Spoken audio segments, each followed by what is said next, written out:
Prajwal Revanna H D. Revanna ಅಶ್ಲೀಲ pen drive ಪ್ರಕರಣಕ್ಕೆ ಸಂಬಂಧಪಟ್ಟಂತೆ ಪ್ರಜ್ವಲ್ ರೇವಣ್ಣಗೆ ಮತ್ತೊಂದು ನೋಟಿಸ್ ಕೊಟ್ಟಿದೆ ಎಸ್ಐಟಿ. ಇವತ್ತು ಕೂಡ ಎಸ್ಐಟಿ ವಿಚಾರಣೆಗೆ ಗೈರಾಗಿದ್ದಾರೆ ಎಚ್.ಡಿ. ರೇವಣ್ಣ. ಮತ್ತೊಂದು ನೋಟಿಸ್ ಕೊಟ್ಟಿದೆ ಎಸ್ಐಟಿ. ಕೂಡಲೇ ಹಾಜರಾಗುವಂತೆ ನೋಟಿಸ್ ಕೊಟ್ಟಿದ್ದಾರೆ ಅಧಿಕಾರಿಗಳು.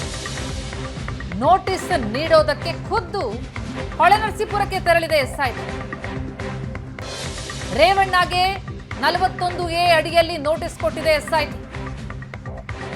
ಅಂದ್ರೆ ವಿಚಾರಣೆಗೆ ಹಾಜರಾಗೋದಕ್ಕೆ ರೇವಣ್ಣ 24 ಗಂಟೆ ಸಮಯ ಕೇಳಿದ್ದಾರೆ.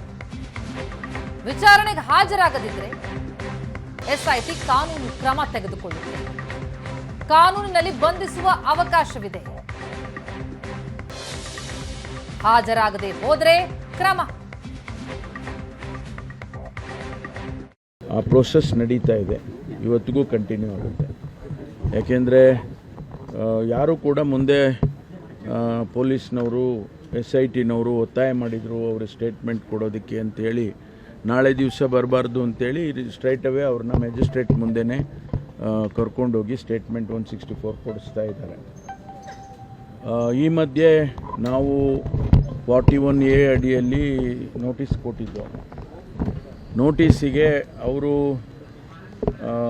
ಪ್ರಜ್ವಲ್ ಅವರ ಅಡ್ವೊಕೇಟು ನಮಗೆ ಸಮಯ ಕೊಡಿ 6 ದಿವಸ ಅಂತೇಳಿ ಅವರು ಪತ್ರ ಬರೆದಿದ್ದಾರೆ SITಗೆ.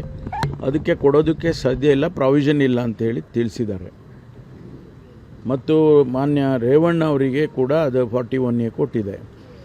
ಅವರು ನನಗೆ 24 ಅವರ್ಸು ಕೊಡಿ ಟೈಮ್ ಅಂತೇಳಿದರು. ಟೈಮ್ ಕೊಡೋಕ್ಕಾಗಿಲ್ಲ ಅಂತ ಮತ್ತೊಂದು ಪ್ರೊಸೀಜರಲ್ಲಿ ಮತ್ತೊಂದು ನೋಟಿಸ್ ಕೊಟ್ಟಿದ್ದಾರೆ. ಯಾಕೆಂದರೆ ಅಲ್ಲೇನಿದೆ ಲಾನಲ್ಲಿ due opportunities has to be given ಅಂತ ಇದೆ. ಸೊ ಅದಕ್ಕೆ ಮತ್ತೊಂದು ನೋಟಿಸ್ ಕೊಟ್ಟಿದ್ದಾರೆ. ಅವರು ಒಂದು ವೇಳೆ ಅವರು ಮತ್ತು ಆ ನೋಟಿಸಿಗೂ ರೆಸ್ಪಾಂಡ್ ಮಾಡದಿದ್ದರೆ ಮುಂದೆ ಏನು ಕ್ರಮ ತಗೋಬೇಕು, ಕಾನೂನಿನಲ್ಲಿ ಏನು ಪ್ರೊವಿಷನ್ ಇದೆ ಆ ರೀತಿ ಕ್ರಮ ತಗೊಳ್ತಾರೆ. ಆದರೆ ಲುಕೌಟ್ ನೋಟಿಸನ್ನು ಕೂಡ ಕೊಟ್ಟಿದೆ. ಲುಕೌಟ್ ನೋಟಿಸ್ ಕೊಟ್ಟು ಆಲ್ ಇಂಟರ್ನ್ಯಾಷನಲ್ ಏರ್ಪೋರ್ಟ್ಸ್ಗಳಿಗೆ ಅವರಿಗೆ ಕಳಿಸ್ಕೊಟ್ಟಿದ್ದಾರೆ ವಿತ್ ಫೋಟೋಸ್ ಎಲ್ಲ. ಅವ್ರದ್ದು ಪ್ರೊಸೀಜರ್ ಇದೆ, ಅದಕ್ಕೆ ಆ ಪ್ರೊಸೀಜರ್ ಪ್ರಕಾರ ಮಾಡಿದ್ದಾರೆ. ಈ ಮಧ್ಯೆ ನಾವು ಅವರಿಗೆ ಆದಷ್ಟು ಈಗ ಪ್ರಧಾನಮಂತ್ರಿಗಳಿಗೂ ಪತ್ರ ಬರೆದು ಡಿಪ್ಲೊಮ್ಯಾಟಿಕ್ ಪಾಸ್ಪೋರ್ಟನ್ನು ಕ್ಯಾನ್ಸಲ್ ಮಾಡಿ ಅಂತೇಳಿ ಪ್ರಧಾನಮಂತ್ರಿಗೂ ಕೂಡ ಬರೆದಿದ್ದಾರೆ ಮುಖ್ಯಮಂತ್ರಿಗಳು. ಇದೆಲ್ಲ ನಡೀತಾ ಇದೆ, ಎಲ್ಲ everything is going according to the law and ಅಷ್ಟೇ ಸ್ಪೀಡಾಗಿ ನಡೀತಾ ಇದೆ.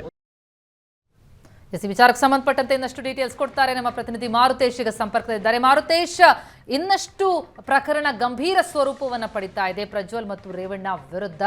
ಇದಕ್ಕೆ ಸಂಬಂಧಪಟ್ಟಂತೆ ಪರಮೇಶ್ವರ್ ಆಡಿದಂತಹ ಮಾತುಗಳನ್ನ ಗಮನಿಸ್ತಾ ಹೋದ್ರೆ ಕಾನೂನಿನಲ್ಲಿ ಬಂಧಿಸುವ ಅವಕಾಶಗಳಿದೆ ಹಾಜರಾಗದೆ ಹೋದ್ರೆ ಅಂತಿದ್ದಾರೆ. ಅಂದ್ರೆ ಕಠಿಣ ಕ್ರಮ ನಿಶ್ಚಿತ ಅಂತ ಅನಿಸುತ್ತೆ. ಇವತ್ತು ಕೂಡ ಇನ್ನೂ ಬಂದಿಲ್ಲ SIT ಕೊಟ್ಟಂತಹ ನೋಟಿಸ್ಗೆ ರೇವಣ್ಣ. ಹಾಗಿದ್ರೆ ಬಂಧಿಸ್ತಾರಾ ಅಂತ?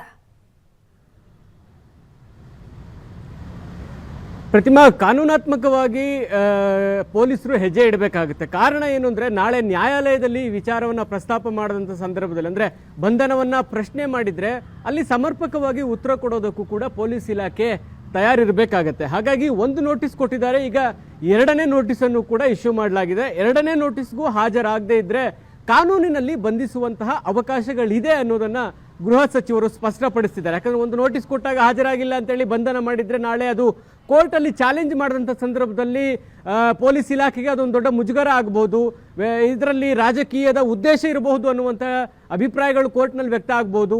ಸೊ ಆ ಕಾರಣಕ್ಕಾಗಿ ಪೊಲೀಸ್ ಇಲಾಖೆ ಹಂತ ಹಂತವಾಗಿ ಈ ಕೇಸ್ನಲ್ಲಿ ಹೆಜ್ಜೆಗಳನ್ನು ಇಡ್ತಾ ಇದ್ದಾರೆ. ಹಾಗಾಗಿ ಈಗ 2ನೇ ನೋಟಿಸನ್ನು ಕೂಡ ಕೊಡಲಾಗಿದೆ. ಈಗ 2ನೇ ನೋಟಿಸ್ ಕೊಟ್ಟು 24 ತಾಸು ಅವರು ವಿಚಾರಣೆಗೆ ಹಾಜರಾಗದೇ ಇದ್ರೆ, ಪ್ರಜ್ವಲ್ ರೇವಣ್ಣ ಇರ್ಬೋದು, ಎಚ್.ಡಿ. ರೇವಣ್ಣ ಇರ್ಬೋದು, ವಿಚಾರಣೆಗೆ ಹಾಜರಾಗದೇ ಇದ್ರೆ ಬಂಧನ ಮಾಡಲಿಕ್ಕೆ ಅವಕಾಶ ಇದೆ. ಯಾಕಂದರೆ 2 ನೋಟಿಸ್ ಕೊಟ್ಟಾಗಲೂ ವಿಚಾರಣೆಗೆ ಹಾಜರಾಗಿಲ್ಲ, ಹಾಗಾಗಿ ನಾವು ಬಂಧಿಸಿದ್ದೀವಿ ಅಂತ ನಾಳೆ ಕೋರ್ಟ್ನಲ್ಲಿ ಏನಾದರೂ ವಿಚಾರ ಪ್ರಸ್ತಾಪ ಆದಾಗ ಹೇಳೋದಕ್ಕೂ ಕೂಡ ಕಾನೂನಾತ್ಮಕವಾದಂಥ ಅವಕಾಶಗಳಿರುತ್ತೆ. ಹಾಗಾಗಿನೇ ಗೃಹ ಸಚಿವರು ಹೇಳ್ತಾ ಇರುವಂಥದ್ದು, ನಾವು ಕಾನೂನಾತ್ಮಕವಾಗಿ ಹೆಜ್ಜೆ ಇಡ್ತಾ ಇದ್ದೀವಿ, ಈಗ 2ನೇ ನೋಟಿಸ್ ಕೊಟ್ಟಿದ್ದೀವಿ. ಸೊ ಇದಕ್ಕೆ 24 ಗಂಟೆಗಳ ಕಾಲಾವಕಾಶ ಇರುತ್ತೆ ಅವರು ಬಂದು ಹಾಜರಾಗೋದಕ್ಕೆ. ಹಾಜರಾಗದೇ ಇದ್ರೆ ಬಂಧಿಸೋದಕ್ಕೆ ಕಾನೂನಿನಲ್ಲಿ ಅವಕಾಶ ಇದೆ ಅನ್ನೋದನ್ನು ಕೂಡ ಹೇಳ್ತಿದ್ದಾರೆ. ಈಗ ಸಾರ್ವಜನಿಕ ವಲಯದಲ್ಲೂ ಕೂಡ ಬಹಳ ಟೀಕೆ ವ್ಯಕ್ತವಾಗ್ತಾ ಇದೆ.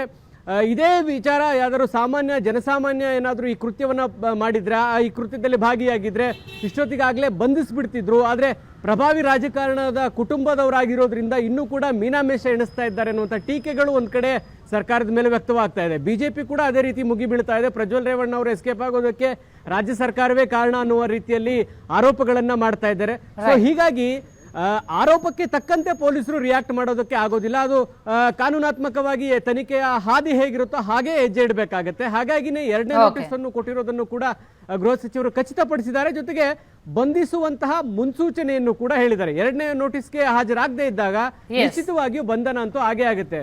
ಪ್ರತಿಮಾ, thank you so much Marutesh ತಮ್ಮೆಲ್ಲ ಮಾಹಿತಿಗೆ.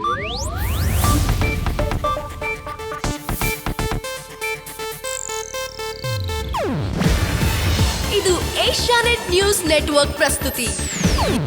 ನೀವು ನೋಡ್ತಿದ್ದೀರಾ ಏಷ್ಯಾನೆಟ್ ಸುವರ್ಣ ನ್ಯೂಸ್.